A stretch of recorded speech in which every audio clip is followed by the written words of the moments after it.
Our first session of the day, ladies and gentlemen, is on the panel session and topic Accelerating Digital Business Initiatives with Zero Trust. And please help me welcome the honorable panel members on stage in the order of the sequence with a big round of applause. Joining first is Mr. Basil Dange, CISO, Aditya, Birla, Sunlife, AMC. Can we have a big round of applause for Basil? Basil, welcome to the panel. Excited to have you. Please take your seat. Joining next, we have Mr. SHARAD JAMBUKAR, IT Head, Aadhar Housing Finance Limited. A big round of applause for SHARAD. SHARAD, welcome to the panel. Glad to have you here. Please do take your seat. Joining next, we have Mr. Raja Mohan Kandlakunta, General Manager IT and CISO, IFFCO Tokio General Insurance Company Limited. Big round of applause for Raja Mohanji. Kindly take your seat, sir. Joining next, we have Mr. SURYANARAYANAN K, CISO from Central Bank of India. Big round of applause for SURYANARAYANji. Welcome to the panel, sir. Please do take your seat. Joining next, we have Mr. Manish Gupta, Country Manager from Utimaco. A big round of applause for Manish. Manish, welcome to the panel. Please take your seat. Joining next, we have Mr. Jitendra, Jadhwani, Head Business Transformation and CISO from Tata Motors Finance Limited. A big round of applause for Jitendra ji. Welcome to the panel, sir. Please do take your seat. And now, ladies and gentlemen, I would like to call on the honorable moderator of the panel, Mr. Devidas, Gholap, CISO, Edelweiss Tokyo Life Insurance. A big round of applause for Devidas.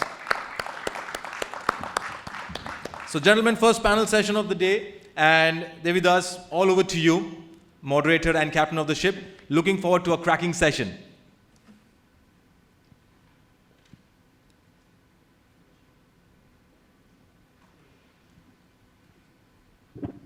Hello. Yeah. Good morning, everyone. Thank you, Synnex Group, for this very wonderful opportunity to moderate the session on very latest and trending topic in the cybersecurity and IT industry, that is Zero Trust. Thank you for participating into this session. Good morning, everyone. So to start with, I think no one has forgotten the pandemic, the global pandemic that has hit in early 2020. And after that, every business has taken this stride toward digital era. So our topic for today is also how we can accelerate or enable the business to the digital while ensuring the security is the topmost priority. So initially what used to happen is only the retail or the sellers who has to sell online products, bankings, people were thinking that these are the businesses that needs the online presence. Other businesses like insurance or any other manufacturing, etc., they need to be kind of a branch or kind of a physical presence to do their business. But this pandemic has hit everyone, and it has started in the mind of management that we also need to be digitally present, not only in terms of workforce, but also business. That is why now people are reducing the physical touch, and I think more and more towards moving the digital touch. But this is increasing the threat surface, correct? So how we can reduce this threat surface? So Zero Trust or Zero Trust architecture is the new, I don't know whether we will discuss that, whether it is concept, technology, strategy, framework, whatever it is. We have very expert speakers and fellow participants with me. So we'll discuss that. So I will start with Mr. Basil. So Basil, what is Zero Trust in your viewpoint? Whether it is a single digital product, it is framework, it is strategy, and yeah, how to go about it? Yeah, good morning all. Thank you, Devi. So for me, Zero Trust is not a single solution. It involves everything. It's like involve people, process, and technology for that.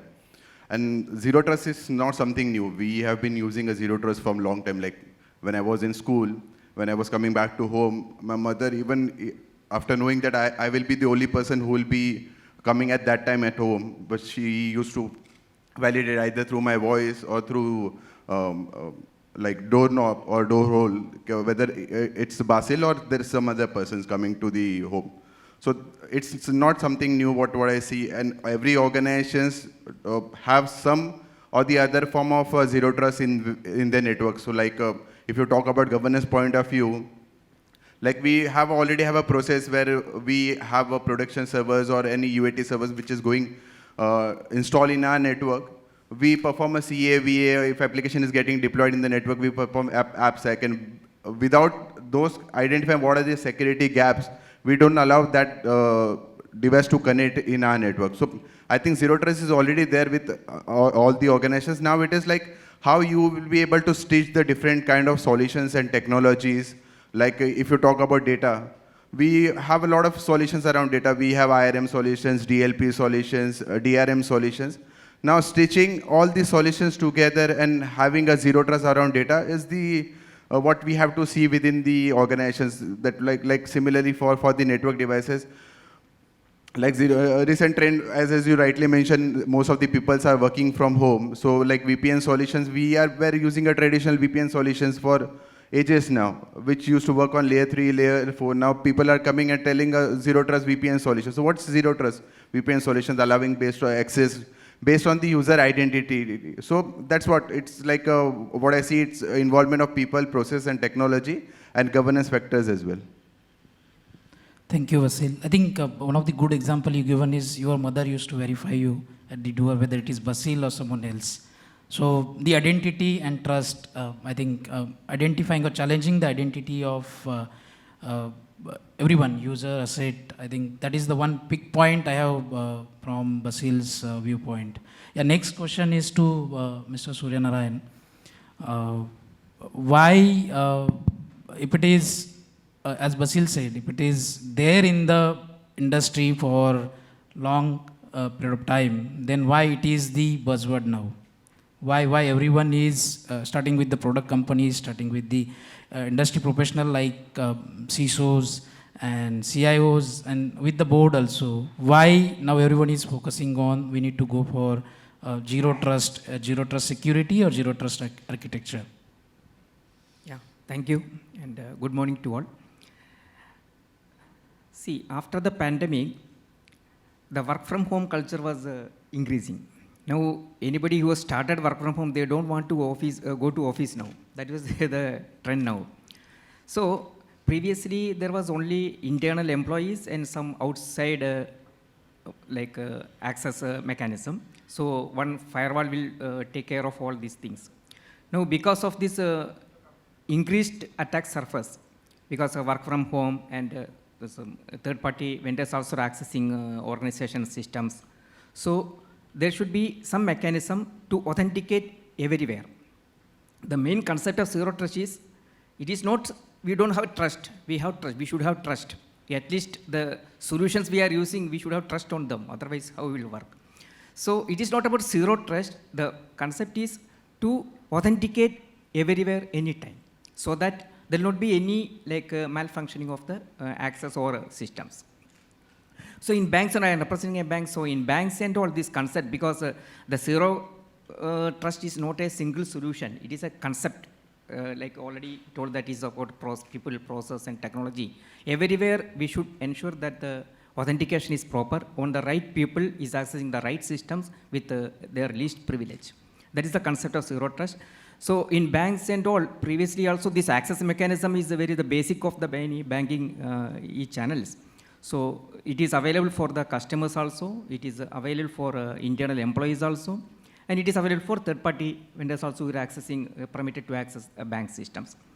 But because of this pandemic, many organizations have started this work from home strategy, not only financial organizations and any organization. So that is why this concept has come more popular, zero trust. Otherwise, in one way or other, the zero trust access mechanism is available in banks and other financial institutions is available. But now the buzzword is about this particular, we are increasing the implementation surface actually. So for customers and all, we have everywhere, whenever customer is doing a transaction, we are authenticating the customer. That is a part of zero trust only. Okay, whether it is password, PIN, 2FA, anything, OTP or for internal employees also, we are giving the access only through some second factor authentication through biometric, whatever is there. So we are ensuring all zero trust, but security, it is a never-ending process. There is enough scope for improvement. That is my view on this. Yep. Yep. Thank you, sir. I think, correctly said, pieces, we can say components of zero trust are there in current IT environment. What we need to do is we need to stitch them together so that they can work as an environment and we can have the zero trust architecture as a whole. Correctly said by sir is that don't trust anyone, whether it's user, vendor or your customer. Challenge them, challenge their identity, then only you allow whatever you are doing business access to them. Yeah, one point I would like to add what sir you said. Still there are few organizations, though you said that there is component of zero trust, but still there are organizations globally in India also. What is the mindset is that they feel that my insider is my one territory. What is outside is the another territory. I will build the perimeter and then everything will be secured. So I think zero trust is breaking that myth and we need to, I think through this. So around that, my next question is to Mr. Jitendra. So if zero trust is the now practically possible and reality, then if we need to go for it, what are the core principles of zero trust in your viewpoint? Thank you. The zero trust, as we all have understood, is never trust anyone completely and permanently. So the most important thing, even if this gentleman has entered out here because he has got a tag, he is going to that desk where he sat down right now. He is authorized to sit out there, but if he is going to come and sit on this desk, he should again show the card and say, I'm getting myself again revalidated. So the whole principles of zero trust is on this concept. Even though he entered the room on a perimeter, went to one desk to sit down and showed his card, on the other table he has to revalidate himself. Similarly, in zero trust, basic principle is of continuous monitoring. If anyone is wanting an access to any asset, he should revalidate himself again. So that is a continuous monitoring and evaluation that what's happening out there. Now, by giving a right to access, the other concept is of zero access, the minimum access privilege. So if I'm allowed to give a table access to this room, then I should give him an access to sit only on one table and not all the tables.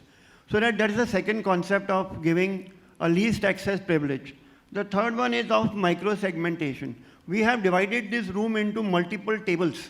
So if only one room was there and we all had entered, it was very difficult to allot something to somebody. So you do micro-segmentation, so you can give a right to somebody only for a limited resource and limited time, not for the entire table or an entire room which has to be given. The other one is lateral movement to be stopped. Now that gentleman who sat down on that particular table, he should not be able to walk to this table very freely.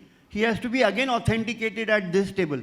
So that's another principle of thinking avoid the lateral movement completely. And the fifth principle of the zero security is multi-factor authentication.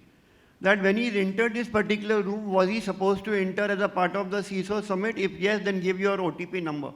So revalidate yourself. So basically saying, as my esteemed colleague said, even the mother is to revalidate, is this my son entering the house, even though he's coming daily to the place. So his mother also is not trusting that anybody coming at 2 p.m. to my house is actually my son. He's asking her to revalidate himself. I think that starting point concept is, these are 5 principles of micro-segmentation, avoid the lateral movement, multi-factor authentication, give a least privilege, and have the continuous monitoring in place. These 5 principles are to be kept in mind when you create a strategy for zero trust. Thank you, sir.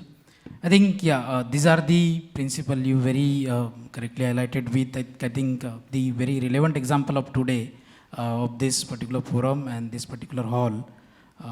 You also given a suggestion to Synnex group that you should go with the OTP for delegates. Yeah.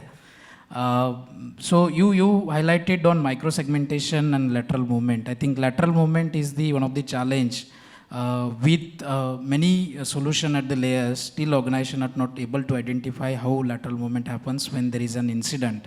So organization are unable to identify what was the zero patient or what was the zero touch point of the attacker and from where it started and where it gone. So I think zero trust as you correctly said, will narrow down onto that and will help to reduce the lateral movement. I think that is one of the much important benefit of the zero trust. Yeah. Next, I think question to Mr. Sharad is on more onto the technology side, because if you want to go for zero trust, as Basil said, it is a concept, as others also said, it is a concept, and it is also currently present.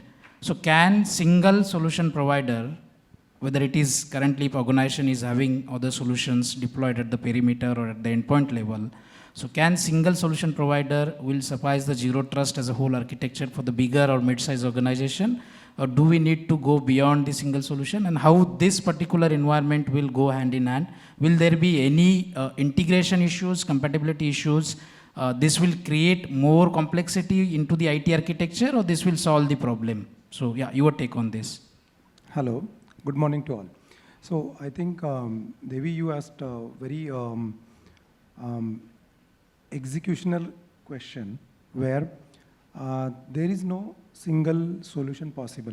Based on my experience and the way we have been implementing the things, and we are looking at the things the way before pandemic, after pandemic, the heightened awareness amongst board members as well as customers, as well as our end users and business users. So now in this context, first answer to your question, you asked whether a single solution provider, will it be possible to provide a single solution? So as per my view, it is not possible to ensure that zero trust as a complete 100% concept in the organization. Now coming to also the answer depends, because it depends on the business model of the organization. Now what is your business model? Based on business model, if there is only one context where you need to implement zero trust, maybe one solution could be useful. But whereas now, given the digital advent and the way everybody wants to go digital, it is unlikely that only one solution and one business context can be zero trust proof. So now that is the first answer. I mean, that is the first response what I want to share. Now coming to whether implementing this in the organization is again a subjective based on business models, and the larger enterprises, small, medium enterprises, and smaller enterprises. Now everywhere it is very important to ensure a zero trust culture first. So once that zero trust culture is established, then your technology solutions will play the important role and make it foolproof. Now that is where main challenge comes. Now culture, I mean, as you rightly pointed out in the beginning, that inside and outside. Now inside, once we put firewall, people feel that we are safe, but it is not the case, because that inside only is the reason in the 85 to 90% of the time breaches has happened due to inside only, or inside people, and mostly people. Again, it's about culture. So foolproofing and bringing that principle of zero trust, of continuous verification, is a very, very, I will say, important pillar or cornerstone for the zero trust implementation in the organization. So the very first technology solution, as you asked technology question, very important for every organization is to ensure their authentication of their legitimate and authorized employees and business users, stakeholders, as well as their customers. So the moment we bring all these stakeholders into picture, the gamut or the scope for zero trust becomes very, very clear.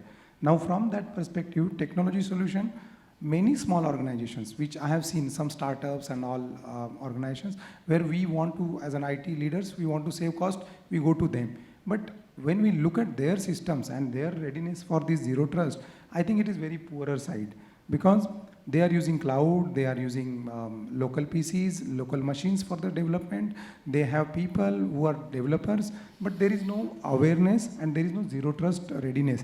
I may make it general, but not all are into this space, but majority people, they don't want to spend money. What is the reason? The very one example I came across, Active Directory implementation. This is the very, very important and foundational aspect to ensure that organization is working on zero trust. So very few organizations, they implement Active Directory in a smaller context. But as we grow in the size, I think that becomes the inevitable solution. And that is where our first and important step towards zero trust starts. I think once any organization, whether large or small or medium, if they focus on the Active Directory like solutions or that technology, I think that will be the most important zero trust beginning for the organization. Apart from this, there are many other things. So continuous verification, once you establish this, now I just want to give example and then I want to stop on this part. It is business mindset or business continuity versus the continuous verification. This is continuous verification is a counter argument and it is counterproductive for most of the business times. For example, single sign-on is implemented in the organization. When you log into your Windows machine and all your applications, what we want, our business users want, that every application on URL which I open in my Windows, my network, should automatically authenticate. Now, this is convenience. This is a good experience to the user. But when we look at the zero trust concept and framework, we need to continuously verify. So for example, HRMS application access, business core banking application access, and many 3-4 applications. But now once I have logged in Windows and everything I have done SSO, now what happens that every user is expecting I just click on the URL, I should be logged in into automatically. Is that with zero trust principle accepted? No. But then what our user will say? No, it's reducing my productivity. So there would be such gray areas where we need to take business decision and always business will precede over the security. For example, again, this is in the bank counter, any public sector banks counter if we go or any other banks. So their employees, they being trained to handle the computers and all, so biometric authentication is enabled. So it becomes very easy. So every now and then, even transaction they want to start, they want to authenticate that transaction. So I think that is the good and classic example where PSU banks has adopted zero trust at their customer service level. I think the same approach, the attitude, we need to build into everything in business application accessibility for our all medium, large businesses. I think that is how I think I will look at as a technology solutioning. But yes, there is no single solution. It is a concept, it is a framework that a CISO along with IT heads and IT capabilities, they have to start working on this, and it's a journey. And I don't think it will be foolproof every day. It has to be continuously practiced. Thank you. Yeah, I think you touched upon many points. So you started with technology, then you moved on to whether it will fit all the organization of the sizes. You taken an example of the startups. You given an example of Active Directory, how Active Directory can help to start the zero trust. Yeah, so zero trust, as the word signifies, so don't trust anyone. So insider, outsider, as you correctly said, insider also has to be challenged. You've given the example of the banks, whenever there is a financial transactions, PSU sector banks have deployed the biometric authentications. So yeah, insider also need to be challenged because everyone knows as a security professional, there is a saying that human is the weakest link in the security. So user is one thing. So my next question will be to Mr. Raj. In zero trust, what will be the key areas that organization will focus for the human security awareness, and whether there will be any sort of skill gap on the both side, at the end user, at the IT people who will be managing the zero trust, and at the product side or at the vendor side who are delivering the solutions. So on the skill side, if as we are saying, it is now reality and every organization is having in pieces, now we need to teach that pieces. So if we want to go for zero trust for the betterment of organization security aspect, so one skill, what is your take? Thank you. Thanks, Devi. So, as far as CISOs are concerned, there are few key points where each CISO will be concerned, like who is there on the network, what is there on the network, and then what happens to a managed device goes out of the network. So coming to the basics, sticking to the basics of the cybersecurity policies is the key for this. So who is there on the network? Basically what we do is we do authenticate the user when he plugs into the network. So we'll authenticate them with the username and password. But as far as zero trust is concerned, never trust, always verify. So only username password may not be sufficient to zero trust. So there are other mechanisms we are adopting nowadays, like as my panelist highlighted, multi-factor authentication or token-based one-time use number-based authentication, or there are multiple ways to authenticate the user. Once user is authenticated, then it is not only the authentication, how the user is accessing the enterprise resources in the system is what matters. So it is always in the interest of company and CISO to protect the enterprise resources. Only authorized, authenticated resources, users are accessing these resources. So there are multiple ways we have to act upon. Once the user is authenticated, then we have to go for a role-based access controls. So not every user is given access on every resource. Probably database person may be looking at accessing the database. He may not be allowed to access the servers, application servers, like sir has already highlighted. Here micro-segmentation plays key role. So the other thing is what is there on the network. So whenever the person plugs into the network, so we have to have clear control whether that person be allowed, whether the device is trusted in the system or not.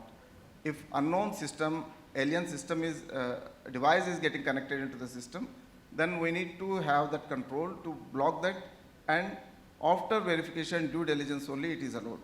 So there are certain technologies like network access control, which gives greater access to control the network, whole network centrally, probably because now in the enterprise scenario, we'll be having our network team at central location and we have branches pan-India.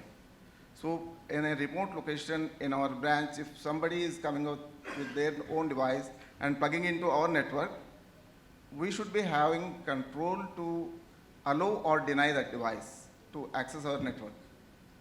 And what happens to the managed device if we are in the work from home scenario and we are using a lot of mobile devices, IoT devices nowadays. So whenever the user goes out of our network and plugs into a different network, when user goes to home and connects to his home network, so what happens to the system? So whenever, as long as they are in the system, we will be applying our corporate policies, patching, antiviruses, and then looking at the security posture of the system and all these things. What happens when he goes home and connects to a private network? So thanks to all cloud technologies, so we have to use multiple technologies to address this issue. So where we'll be using web URLs, web filtering, and web-based patching, antivirus softwares, and all these things, where trusted devices, whether they are in your network or in a different network, so they will be authenticated.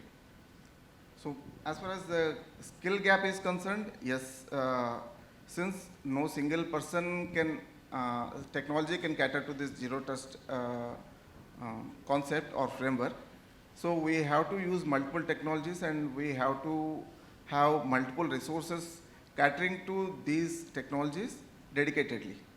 It is not the, it cannot be a part-time activity. One person is handling multiple technologies and just getting things done. So we have we have to have dedicated resources. There is a skill gap is there, and we have to have continuous training on these skill sets and all these things. So apart from this, as Basil rightly pointed out at the beginning, people, process, technology plays key role, and awareness of the whole users, enterprise organization is key, and we have to conduct awareness trainings continuously, and it is a maturity model where we attain this over a period of time. Thank you, Raj. I think you covered on cloud as well. You covered on the main question, whether there are any skill gaps or not. So my next question is to Mr. Manish. So in addition to the skills, skill will be always a challenge in security field. And with addition of zero trust, kind of a integration and kind of a creation of environment where all the system will be talking to each other. So in current scenario, organization has network or perimeter-based security where they deploy the firewalls, endpoint security, data security. All these solutions works in the silos. Monitoring is the piece where logs are integrated, okay? But these solutions are never integrated in a way zero trust is asking for. So my question to you is, can this network-based infrastructure or network security-based infrastructure will be utilized to start the journey to zero trust? That is my first question to you. Next is, as Mr. Raj said, cloud and all will also be part of the zero trust, because nowadays, as I started with, everyone is hybrid. Most of the organization of the smaller scale are working on the cloud. The organization of mid-size and the bigger, they are hybrid. They are reducing their footprint on their own data premises and moving more and more to the cloud. So will zero trust will be able to address the cloud related security concerns? And third question is that, as everyone knows that there are concepts like shadow IT, unmanaged system, legacy system. So whether zero trust will be addressing the security issues around this. So I think 3 questions to you. Yeah. Thanks, Devi. Good morning, all. So first of all, I would like to tell you zero trust is something which is very important, as we are in the 4th industry revolution, right? We all know that. The industrial revolution started from 1790. And this is the time where India is taking a lead, right, in all emerging technologies and everywhere. As far as zero trust is concerned, we need to understand, as the zero trust stands for, that we should not trust anyone. Trust is all about human touch and human, right? Device doesn't trust, they don't know to whom and other devices are interacting with. So I want to just share one small story which I learned in my few days, right? Let's go back to the era of 1300, where the Great Wall of China was built. It was only built to secure their territory, right? One of the longest wall, almost 13,000 miles, in kilometers, 21,000 kilometers, right? And now it is one of the biggest tourist spot, almost 10 million people as a foreign tourist visits every year. And we will be surprising to know that it was intruded. And the biggest wall, safest wall, highest wall was also intruded and forfeited for 200 years. Right? So it says that how it was intruded, because the insiders were leaking the data. The insiders were the main cause how the Great Wall of China was completely forfeited, intruded and forfeited for 200 years. So zero trust says that, first of all, it is from the management perspective, it is a strategy. From the execution standpoint, technology standpoint, it is a framework, right? And zero trust says simple thing: do not trust anyone, be it a human, device, application, user, no one. You just follow 3 processes in place, and automatically you will be reaching to achieve zero trust very easily. First, as my co-panelist has said that, first is authentication. You should have a very strong authentication. Second is the strong authorization, as least privileges, as Sir has said that. And third is the encryption. So I may say that you do micro-segmentation, but still your data is open. Yeah? People who have control of it can still leak the data. Like lateral movement, still we have a data open. Yeah? So 3 key pillars as of now, which is strong authentication, strong authorization, and strong encryption. That's point number 1. Point number 2, how, when you were asking me on that network security standpoint, zero trust itself says it should be parametric less, right? We have firewalls in place, multiple firewalls in place, right? We have APTs, we have many network securities. But zero trust is all about where the data is residing, it's a heart, how you are securing it. Yeah? There are ways, means, and modes.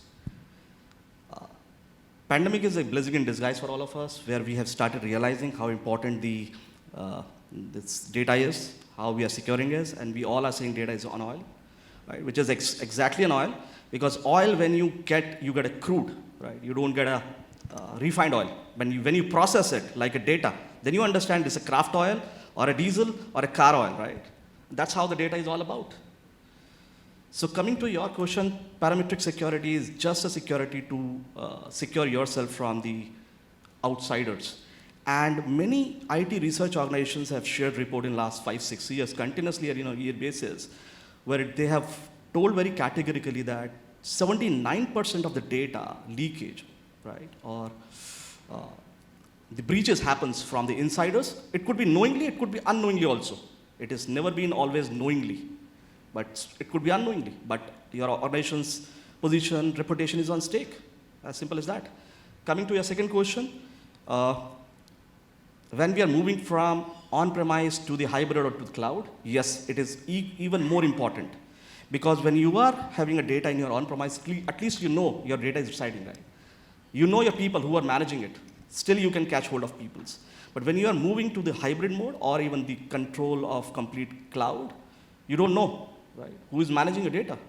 How are you securing it? How are you making control of it? So there are mechanisms, as I said, authentication, authorization, and encryption. So which is very important from that, as well as the importance comes of these three pillars, which are also described in IT Act of India, to achieve 4 pillars, which IT Act of India says that, data integrity and non-repudiation, which we are talking about zero trust, just a part of it, data security and privacy, right? It's very clearly drafted in IT Act of 2000. We are saying that we're talking zero trust now. India has drafted it almost 22 years back. Amendment came in 2008, clearly defined the data security, how we have to secure data. Amendment came in 2011, right? So we are way ahead in terms of thinking on trust, breaches, data privacy, so on and so forth. So very important thing, as I said, we are touching upon all 4 pillars which are also mentioned, and many of the advisories and the notifications has come from many organizations about security. Now coming to your third is like how we can bridge the gap, skill gap, which is equally important. As I said, zero trust from the strategy standpoint, if you say strategy, it is a management call. But when we talk about execution technology, it is a framework, right? Because we have to implement the framework. So yes, we have to be very innovative, on the same way inclusive, and on the same way we have to be more flexible. And I can understand that many of the organizations say that we are safe and secure, right? When the breach happens, they understand that they are not. Still they are not. Because they deploy solutions in silos, as you said, right? Integration of all the solutions is equally important, and my co-panelists have said that. Seamless integration of security is highly important because one solution cannot suffice the requirement. It is a blend of solutions, right? I'm not saying you just eliminate and out of question, you just take parametric security out of question, but parametric security is equally important because you have a threat from outsiders. But how about insiders? Yeah. So that's what I say, and from bridging the gap, yes, we have to have skill sets in place, but we have to be more open, more flexible, and to innovate, right? And to be more inclusive towards it. So that's all I want to say. Thanks. Thank you, Manish. I think you touched upon the cloud part, so I would also like to add to it. So once, when there was a pandemic, small-scale organization was not having other option than to move to cloud. So they moved to the cloud in a hurry. They migrated their applications to the cloud, considering the availability as a part, but they never thought on confidentiality and integrity of the data. So if zero trust is helping confidentiality and integrity issues, then I think zero trust is model for all. Though the organization is having full on-premise presence or hybrid or full cloud. And as you correctly said, zero trust, a core principle is the perimeterless. So initially, those were the day when CISO were used to say that my perimeter is very much secure. I have now perimeter secured. Now I will focus on the endpoints and servers and databases. But those days are, I think, gone now. There is no perimeter as such. Everyone, I think, the organization headquartered in Mumbai, the people are working across the pan-India. Their vendors are from pan-India. So I think touch points and access channels are spread across the globe. So there is no perimeter. So I think Zero Trust, you correctly said, is addressing that issue as well. You also touched upon the Great Wall of China. So there is a myth that once I have a kind of a solution at my perimeter, no one can come inside.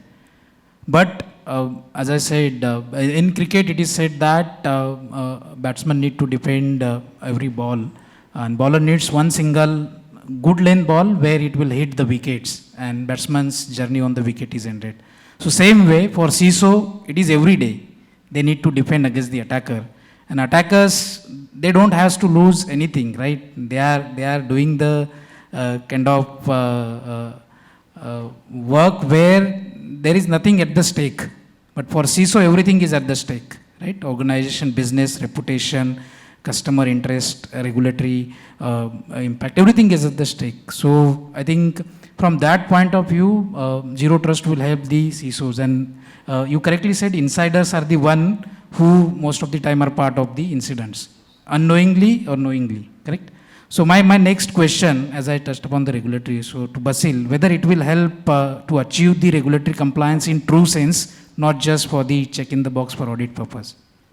Yeah, I feel it will help regulators as well to implement a better controls, because see, finally regulators also want to protect the organization. So like regulator, whatever the frameworks they define, it is for the protecting the customers as well as the organization. So I think definitely it will help, like as we talk on the panel about the parameters, like regulators come about like recently for the digital protections, okay, like for the app, RBI has mandated some controls on the app, like it should not have a reverse engineering feature, it should have a multi-factor authentications where the users need to have authentication which is other than the OTP, which is SMS, which traditionally we used to receive. So I think that is also helping the customers as well as the bank, specifically banks, to have limited the fraud or the commercial impact. So I think the regulators will be also benefited, even the customers and the banking will be also benefited with such kind of regulations coming into the place. Yeah, I think then very soon we'll see some circular around it to maybe they will go phase by phase targeting the most prominent and the bigger organization in across the industries. Next question to Mr. Sharad is that are there any open issues with the Zero Trust from technology viewpoint with respect to, not only with respect to security gaps, but any other gaps if you're going for Zero Trust? Do you see any flaws in it, any challenges in it? See, as I earlier also pointed out, that Zero Trust is a journey for any organization, and it requires strong commitment from the senior management or the organization seniors. Then second is your resources and the budget. So these are the two very critical inflow which will keep your Zero Trust culture fueling the fire. Otherwise, the moment the focus is lost, so third fire fueling is happening with the statutory and regulators inputs. So I think these three inputs has to keep flowing continuously for every organization depending on their business model and their important considerations for Zero Trust. So once those contexts for Zero Trust are automated, identified, automated, and data collection and the exercise to curb those gaps, if it is in place, I think that would be the journey completed, we can say. But as you rightly told, batsman has to keep batting and hacker has to just win once. So that will happen. Yeah, very correctly highlighted on the current challenges of zero trust. It is not on the zero trust side, but it is on to implementer side, how they go about it. My next question to Mr. Raj is that whether do you see zero trust, because in security field, on not only on technology front, on framework also, right? There are day in, day out, new things are coming in with respect to technologies, with respect to frameworks, certification, etc. So do you see zero trust will stay long here, considering the hybrid nature, and it will go on increasing in near days? Yes, Devi. So zero trust is not a new word. Like it is coined a decade ago, maybe 2010, I think, for some first analyst it has done. But it did not pick momentum till the pandemic happened. So in the last 2 years, everybody is talking about zero trust, and few companies are coming up with the products around it. So no single product or a solution will cater to this requirement. It is a framework and a journey. And since hackers are very active and they are coming up with new threat vectors, so organizations are to be very vigilant, and they need to work on this zero trust in future as well, because no single solution cater to this requirement. So it is a framework and a maturity. We have to, it is a journey altogether. We have to keep facing those attack vectors, and we have to save ourselves from those threats, and we have to work towards it. It will last long. My next question to Mr. Manish, in line with what Mr. Raj said, it was there and it will be there. So we are thinking from this side of the wall. What are attackers thinking? Are there any, there are groups of attackers, right? In the security for everyone knows that what is happening around the world. So with zero trust, are there any threats you are seeing that will goes on increase kind of number of X threat will be coming in, considering integrations? Will it increase? Because if one system from the integration is compromised, whether it will compromise all the systems or it will stop there. So again, it is touching upon the lateral movement, not only from the inside system, but the security system itself. So how you go about the attacker's viewpoint into this, considering the zero trust as reality for all size organization? See, first of all, we need to understand that cyber security is an evolving subject, right? And it will keep continuing in the same fashion. Hackers will not stop. This is their job. And we will not stop ourselves securing ourselves, right? It's a continuous efforts from both the sides. They will do their bit, we will do our bit. And we need to be smarter than them. As what has rightly said that, who is smarter, we're going to save. If they are smarter, they will do the data breaches, hack it. If we are smarter, we will be able to save our data or the infrastructure. One thing we need to understand very importantly into it, right? How should we implement the zero trust, which is very, very important. As far as I said in the last time also, the seamless integration is equally important, point number one. Point number two, hackers will not stop. They will do their bit, we will do our bit. It's an evolving subject. People will keep working on it. Now I can share the audience like post-quantum, right? We are talking about encryption, AES encryption, which is symmetric, probably will take 300 years, right? We all will not be alive. Why should I be worried about it? But now we are in the world of post-quantum. The same algorithm, the data can be breached within 1.5 hours. Now where are we? So technology is evolving, threats are evolving, security postures are evolving, and the solutions are so. So we need to think and be a bit ahead from the hackers, right? We can't predict, but still we can put in efforts to bit ahead from the hackers. We can save ourselves, save our infrastructure, which is important, and that's a requirement. So how that's what I could understand, that public key infrastructure, which is the oldest technology from the breach standpoint, overarching the entire government of zero trust. How? Because public key infrastructure, when it came in with the picture with the strong authentication, which I said zero trust requires. This strong authorization, again, zero trust requires that. Validation comes by default with 2. And the encryption, when your data is at rest, right? Only the authorized users can only see and do their work. When data in motion, again, you should only have that secured so that you can avoid all kind of a man-in-the-middle attack, right? And when data use and compute side, right, still your data should be highly encrypted so that only the user who has a provision to access or has an authorization to access can access, no one else. So that's small things we can do, and as Basil has rightly said, by implementing the right solutions, we can automatically achieve the compliances. We need not to enforce more compliances on top of it. Compliances are coming because we are lagging in some or the other way. That's how the compliances can be achieved easily. Yeah, next question, I think you correctly highlighted. Next question, in very quick, to Mr. Suryanarayan. And very important question, I think, for CISOs. If we are going ahead with any new implementation in organization, we need to take budget approval, board approvals, etc. So if we are going with zero trust as a buzzword to the board, what will be their first reaction you will foresee? Whether they will see it from the budget allocation point or new initiatives from the security standpoint. What is your take on this? And how you will convince as a CISO to the board? Yeah, nowadays board is not like the previous board. They know the importance of cyber security because of the so many happenings in the world. So if we can convince them, and it, especially for me and all, we are not facing any challenge because the only thing is we have to convince them this can happen. If we are not done this one, this can happen.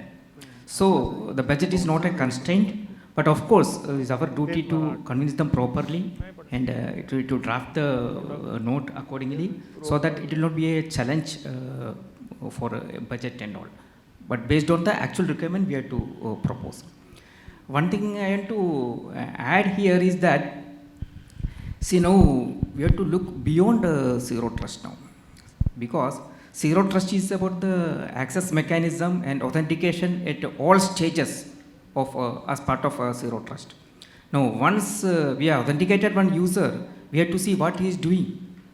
Okay, that is also more important. So, for solutions are available for that also. That is beyond zero trust actually, because mistake can happen from authenticated users also, intentionally or unintentionally. Okay, so that is my this CISO community is like thief and police. But the only difference is that if something happened, thief will get punished. But here this the other way. That is the only difference. Okay. I think last question to Mr. Jitesh. Implementing zero trust, will it be win-win situation for organization? And what will be the key goals of business? You can say one or two key goals that will be achieved by implementing zero trust. See, the most important thing of a zero trust is image. When an organization is, now I just wanted to mention one more point to CISOs about the board part. We CISOs actually shy away from the board saying that board members will ask us difficult questions, and because security आप कितना भी करो कम पड़ता है.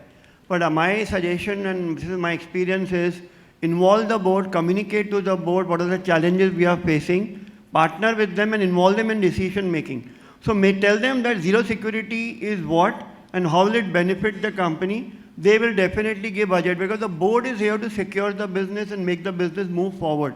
So the most important value for business as far as I see it is twofold.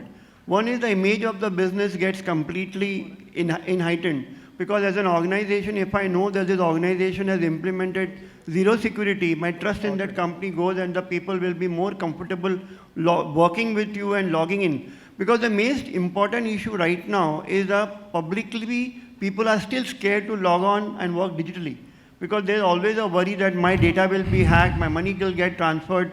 So when you zero security comes in from that perspective, it is going to be much more better for the business because of the image. And second thing would be the more reliability of the business because there are multiple checkpoints now which are there. So the possibility of hacking, even though one person is hacking, we are making the job difficult of a hacker because there are going to be a micro segmentation which has to be broken through at one time. So the job of the hacker is becoming difficult. So the information of the organization is getting much more safer. So zero security is definitely something which all of us should look forward to and should work towards it and keep the board informed that zero security is need of the day and we have to work towards it. I think, that's it with the questions. And I think zero trust or zero trust architecture is a very big topic we have discussed at high level.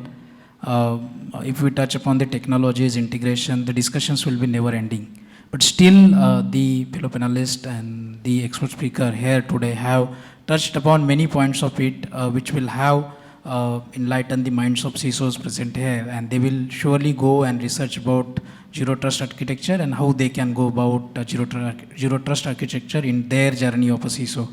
Yeah, thank you. Thank you so much, Thank Mr. you, everyone. Devidas, for wonderfully summarizing the panel. And thank you so much, panel members. A big round of applause, ladies and gentlemen, for our first panel session and all the expert panel members accelerating digital business initiatives with zero trust. I would request the panel members to kindly stay on stage, and I would now call on stage Mr. Kalpesh Vyas, Chief Operating Officer from QRC, to kindly do the honors of felicitating this wonderful panel here.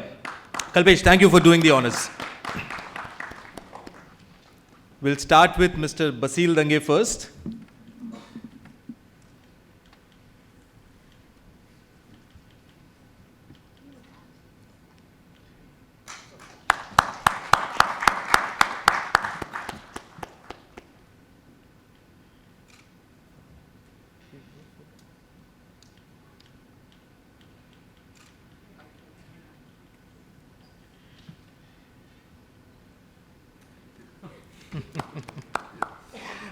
Mr. SHARAD JAMBUKAR.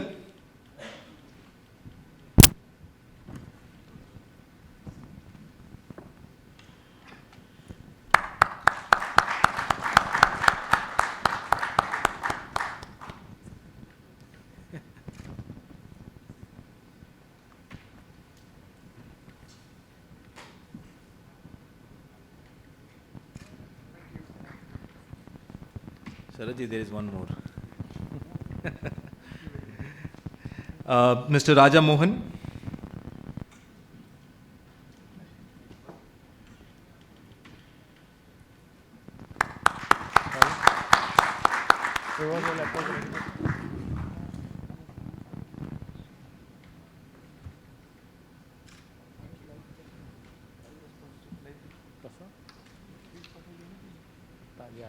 Mr. SURYANARAYANAN.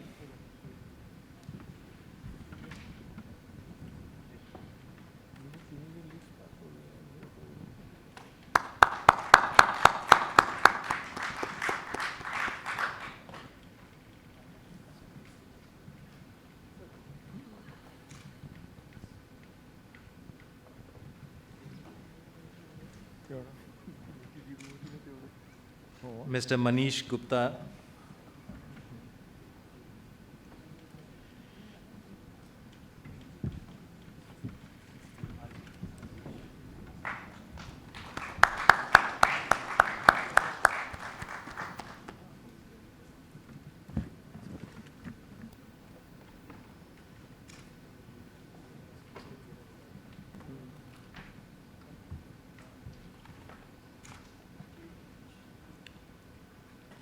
Mr. Jitendra.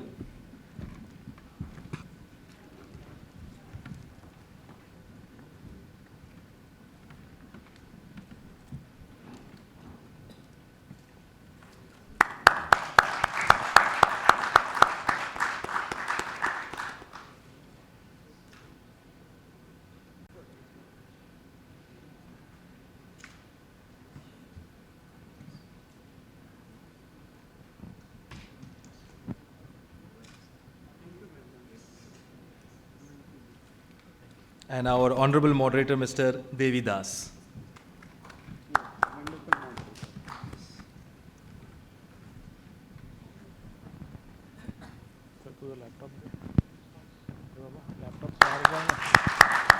Laptop charge है चलो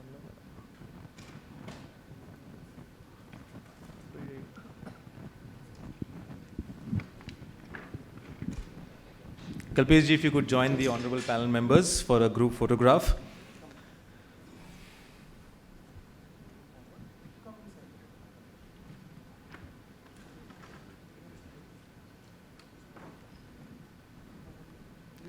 Ladies and gentlemen, a big round of applause once again for this wonderful panel. Mr. Basil Dange, Mr. SHARAD JAMBUKAR, Mr. Raja Mohan, Mr. SURYANARAYANAN, Mr. Manish Gupta, Mr. Jitendra Jadhwani, and our honorable moderator, Mr. Devidas Gholap.